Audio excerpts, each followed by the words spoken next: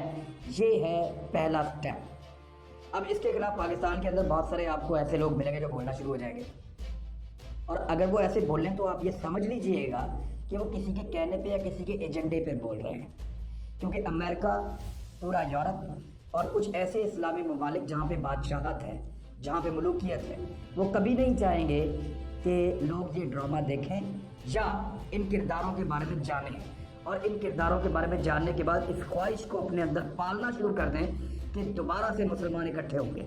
یاد رکھیے گا جب ترک خلافت ختم ہو رہی تھی، خلافت عثمانیت کا خاتمہ ہو رہا تھا، تو پوری دنیا میں کہیں کسی مسلمان ملک نے آواز نہیں اٹھائی، کیونکہ ان کو اپنے اپنے علاقوں میں بادشاہتیں مل رہی تھیں یا وہ اس سے اپنے آپ کو لا تعلق کر رہے تھے۔ لیکن صرف ایک جگہ تھی جہاں سے آواز اٹھائی گئی اور جہاں سے لوگوں کو بھیجا گیا، اور وہ ہے برصغیر پاکستان اور ہندوستان۔ اس وقت پاکستان نہیں بنا تھا، لیکن یہاں سے بہت بڑی تعداد میں مسلمان گئے اور خلافت کے لیے لڑے۔ ان کی قبریں آج بھی وہاں پہ ترکی میں موجود ہیں۔ یہی وجہ ہے کہ ترکی پوری دنیا سے آنے والے مسلمانوں کی نسبت پاکستانیوں سے ہمیشہ زیادہ پیار کرتا ہے، کیونکہ ہماری وہاں پہ قبریں موجود ہیں۔ ہندوستانیوں سے، اس علاقے کے لوگوں سے زیادہ پیار کرتا ہے، کیونکہ ہم نے صرف پوری دنیا میں ان کی خلافت کے لیے آواز اٹھائی تھی، ان کو بچانے کی کوشش کی تھی۔